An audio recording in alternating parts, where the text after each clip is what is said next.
To other issues now, and the issue of women from Middle Eastern backgrounds wearing head and in some cases facial coverings has been widely debated in Australia and other countries such as France in recent years. Laws have even been introduced in New South Wales to ensure police have the right to check a person's identity. Now, a local artist originally from Iran is having her say on the issue. She's developing a conceptual video that will screen in Rundle Mall later this year and a photographic exhibition that will be seen in Hindley Street. As Rebecca Bryce reports, they're not Nasim Nasr's first artistic comments on the topic, and they probably would have seen her on the wrong side of the law in her country of origin. It's Friday night. The front row is reserved, final logistics are being discussed, and the models are being put through their paces.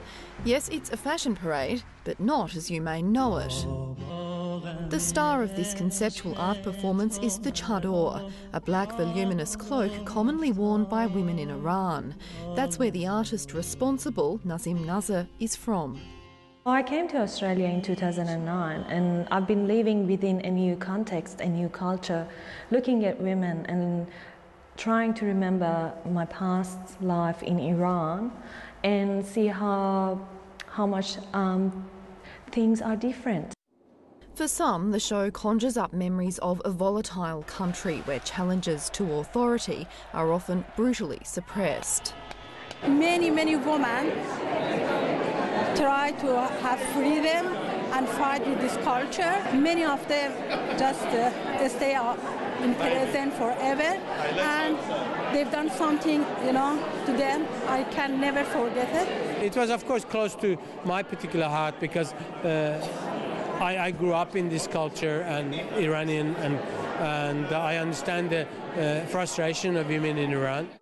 Others say the performance is more dramatic than the reality. The real one is not as scary as this one. The first couple of minutes, I'm pretty sure everyone's kind of scared or freaked out. Yeah, that's my point. Tip of the day. The real one is not as scary as this one. You know what? I loved how they were Tanya Power models, and we didn't know that at the beginning. To further the experience, the audience is split by gender, in keeping with the practice in Iranian society. Even when you enter Iran in an airport, you get searched by 3 different lines, and it's kind of giving you sort of a feeling of a touch of what these notions of segregation and discrimination is about. I think it was really powerful, yeah. Those in the local art scene say Nasim Nasr's work is culturally unique. Well, it couldn't be presented in Iran for a start. If it was presented elsewhere in the Middle East, it would be seen to be unique because these are not topics to present with film, with video, with performance. Nasim Nasr was born in Tehran in 1984, in the midst of a war with neighbouring Iraq. In 2006, she graduated from a Tehran university with a graphic design degree. In Iran, painting nudes was her passion, but because that was illegal, they could never be shown. Her parents encouraged her to move to Australia, where her work could be freely exhibited. I remember my grandmother and all the women in neighborhood, they covered themselves, and in public I used to look at them and then feel like, so what is their beauties? And now in Australia, I remember those moments and I feel like how a woman can be looked at as a form of covering, and how would be the Australian response to this fact?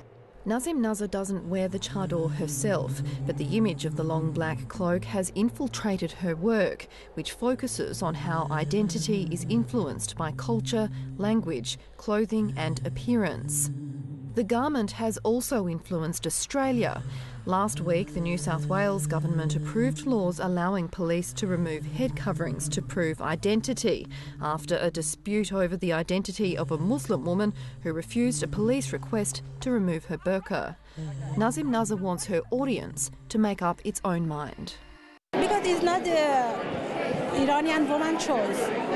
It's just something, I'm so emotional, The artist sees her move to Australia as a rebirth, and that's reflected in her work with the inclusion of goldfish, a Persian symbol of New Year.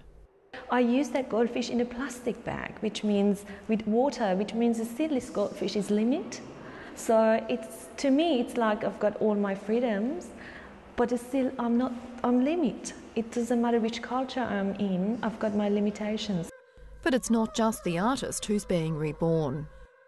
It's very depressing for us to watch it, but we know things will change. And I'm so glad new generation can talk like this and transfer all these matters to this world.